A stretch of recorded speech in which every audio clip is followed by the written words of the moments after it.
sepanjang hari hingga larut malam tiada berhenti. Tapi setiap saat bila kita sibuk, suaranya akan tak terdengar. Mungkin sekarang ini dia panggil engkau.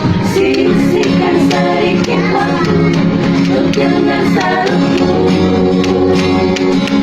Kau milikku.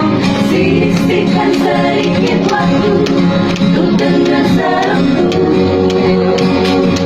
Engkau milikku. Bila hanya dengan pintas, engkau takkan tahu apalah artinya. Sisihkan sedikit waktu untuk dengar seruku.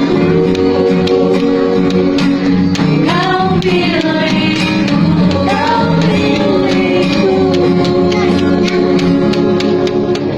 Mari kita tunduk kepala dan kita berdoa bersama. Terima kasih Tuhan, kami boleh terbangun dengan tubuh yang sehat, dan pada saat ini kami mau bersyukur untuk berkat yang kami rasakan dengan belajar lagi firman Tuhan. Roh Kudus menuntun hati dan pikiran kami, di dalam nama Tuhan Yesus kami persembahkan doa ini. Amin. Firman Tuhan kita pada saat ini berjudul Yang Kekasih. Ayat tema terdapat dalam Sakaria 2 ayat 8. Sebab siapa yang menjamah kamu berarti menjamah biji matanya. Penjelasannya adalah hanya perasaan akan kehadiran Allah lah yang dapat membuang ketakutan yang bagi anak yang malu-malu menjadi beban hidup. Biarlah ia menentukan dalam ingatannya perjanjian bahwa malaikat Tuhan berkemah di sekeliling orang-orang yang takut akan dia, lalu meluputkan mereka. Mazmur 34 ayat 8.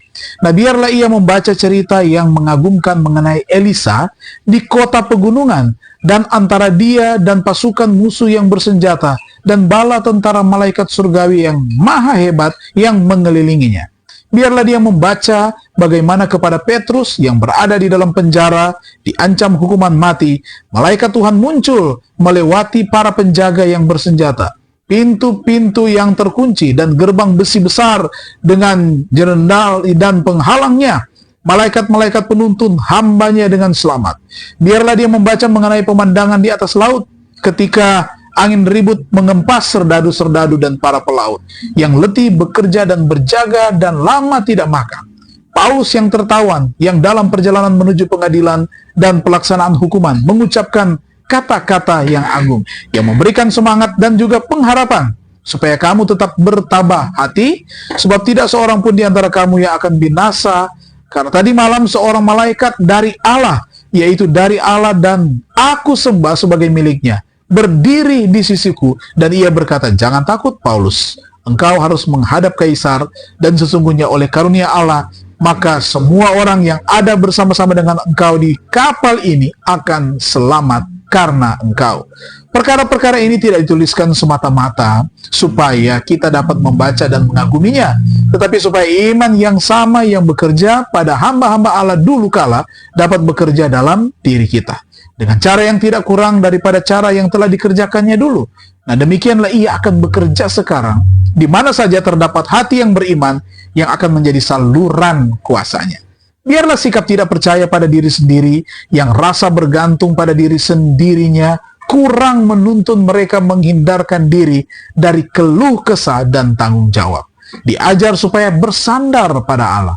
Dengan demikian banyak orang yang hanyalah nol di pandangan dunia, yang barangkali hanyalah beban yang tidak berdaya, akan sanggup berkata bersama Rasul Paulus, segala perkara dapat kutanggung di dalam Dia yang memberi kekuatan kepadaku. Filipi 4 ayat 13. Juga bagi anak yang cepat sakit hati bila tersinggung, iman mempunyai pelajaran-pelajaran yang berharga.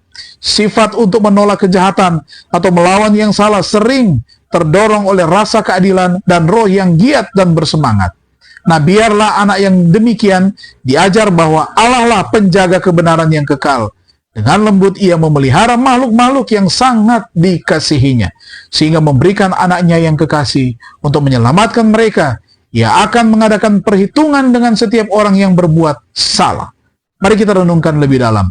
Di dunia di mana keadilan seringkali tampak sulit dipahami, bagaimanakah saya dapat membantu mereka yang dirugikan untuk menemukan harapan pada anaknya yang kekasih? Mari kita berdoa. Puji dan syukur kami dapat belajar lagi firman Tuhan pada saat ini.